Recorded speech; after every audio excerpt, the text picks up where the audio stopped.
Kush abstenon? Për çdo 48 orë e ngritën dorën për abstenim. Në 6 tentimet e vetëvendosjes për të bërë kryetare të kuvendit Albulena Haxhiun, Partia Nisma Social-Demokrate nuk votoi pro e askundër.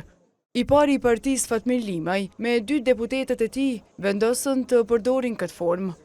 Për ish ambasadorin e Kosovës Sy Lukshini, në opinionin publik është krijuar një bindje që ka një marrëveshje VV-Nisma.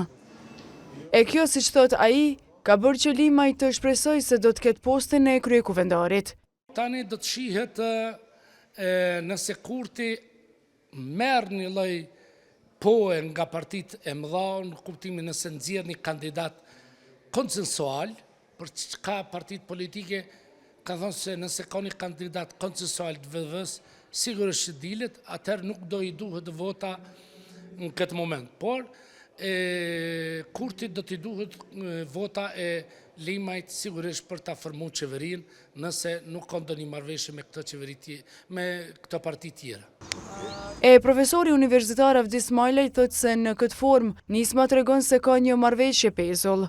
Nga ajo që është parë, partia Nisma sikur është në një lloj procesit negociatat, dhe thoja, me partinë vetëvendosje për ta kriju qeverinë, mirë po si duket, vetëvendosja është duke hezituar që të mos japë postet caktuara partisë Nisma, si që është kryetari i kuvendit, dhe normalisht në këtë rrethan Nisma po përzigjet me votën e abstenimit, duke u përpjekë që ndoshta një ditë ose në termën e afërt besojmë vetëvendosja mund të lëshojë dhe t'ja jap postin të cilin po e kërkojnë në një farë mënyre, siç është kryetari i kuvendit. Mirë po ai thotë se me këtë çështje, kjo parti rrezikon edhe defaktorizimin.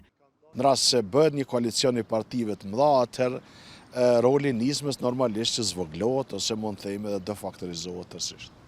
Televizioni ka kërkuar një përgjigje edhe nga Partia Nisma për këtë qëndrim, mirë po të njëjtit nuk kanë qenë të çastshëm.